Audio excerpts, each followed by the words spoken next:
Tiba-tiba Ramadan, tiba-tiba Ramadan. Jadi bila tiba-tiba dah Ramadan ni kan, semua umat Islam pun sibuklah mengerjakan ibadah puasa dan juga perkara-perkara yang baik. Jadi apa yang saya perasan bila tibanya bulan Ramadan ni adalah kita, orang-orang yang berpuasa ni, kita akan concern lebih sedikit lah dekat waktu berbuka. Dan kebiasaannya kalau di Malaysia ni kita berpuasa daripada 13 hingga 14 jam lah. Tapi di negara lain ada negara yang mereka terpaksa berpuasa hingga 20 jam. Yang pertama kita ada Sweden, iaitu di Bandar Luleå kalau tak salah saya lah. Penduduk di Bandar Luleå ni mereka terpaksa berpuasa sehingga 20 jam 20 minit. Itulah tempoh mereka berpuasa. Jadi kenapa mereka terpaksa berpuasa pada tempoh yang lama ni? Ini adalah disebabkan oleh fenomena midnight sun. Nampak bijak sebut midnight sun. Midnight sun ni adalah di mana sesuatu tempat itu tidak pernah gelap ataupun malam. Jadi fenomena midnight sun ni dia sering kali berlaku di negara yang terletak di bahagian utara bulatan Arktik. Contohnya Greenland, Iceland, Finland, Mimaland, bukan.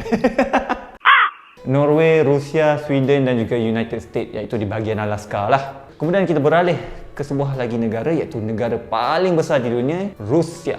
Di mana Rusia ini seperti mana kita tahu dia ada 11 zon masa. So ada satu bandar dekat Rusia ni nama dia Murmansk, di mana mereka terpaksa berpuasa 21 jam 40 minit. Kalau kita kat Malaysia ni pukul 6 tu pun dah menggigil-gigil dah nak buka, tapi dekat Rusia ni mereka berpuasa 21 jam 40 minit. Dan dikatakan di bandar tersebut hanyalah 1% penduduk Islam yang menetap di sana.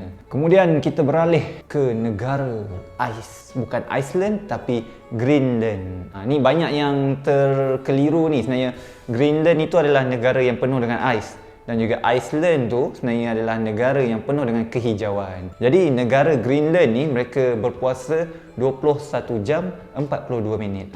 Dia lebih sikit daripada Rusia tu. So penduduk di Greenland ni, iaitu di bandar Nuuk, mereka ada 2 jam lebih je untuk berbuka dan juga bersahur di sana. So bayangkan dalam tempoh masa 2 jam lebih tu diorang nak berbuka, lepas tu nak tunggu makanan berbuka tu turun, lepas tu mereka nak bersahur kembali. Next barulah kita berpindah ke negara jiran Greenland ni, iaitu Iceland, di mana jarak antara Greenland dan juga Iceland ni adalah lebih kurang 1200 km saja. Penduduk di Iceland ni, iaitu di ibu kota Iceland, iaitu Reykjavik, mereka berpuasa selama 22 jam. Penduduk yang menetap di bandar Reykjavik ni dikatakan hanyalah 800 lebih saja penduduk Islam, dan selebihnya bukan penduduk Islam. Dan last sekali, negara yang paling lama berpuasa, kita ada negara Finland, iaitu di bandar Rovaniemi, di mana mereka terpaksa berpuasa 23 jam.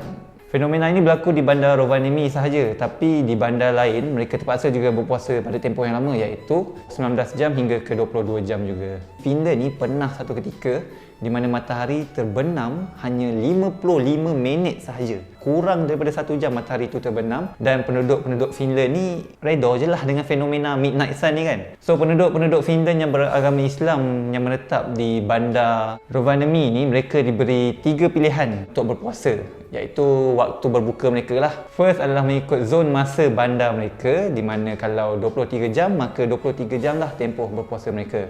Kemudian yang kedua adalah mengikut zon masa negara yang terdekat. Contohnya Turki. So mereka ikutlah zon masa negara Turki itu untuk mereka berpuasa. Kemudian last sekali adalah mengikut zon masa Mekah. So ada 3 waktu mereka diberi pilihan jika mereka berpuasa di bulan Ramadan ini. Penduduk-penduduk Malaysia, kita sepatutnya bersyukurlah sebab kita hanya berpuasa 13 hingga 14 jam. So kalau korang nak kurus, bolehlah pindah ke negara Finland, InsyaAllah. Ya, ye.